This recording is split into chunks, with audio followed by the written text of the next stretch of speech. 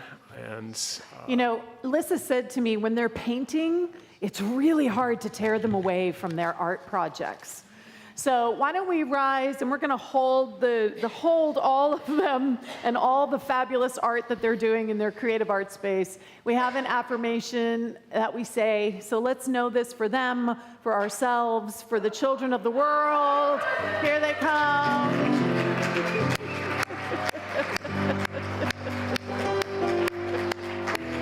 All right. So we extend our hands and our heart and we say, Lissa, you want to lead it? You are the perfect expression of divine light. We love you just the way you are. And so it is. all right, They're scattered. let's say our prayer of protection now. The light of God surrounds us. I am the light of God. The love of God enfolds us. I am the love of God. The power of God protects us. I am the power of God. And the presence of God watches over us. I am the presence of God. And let's sing our closing song. Wherever we are, God is. Maybe I'm in a rush. Let's sing our closing song, True Colors.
Sunday, everybody.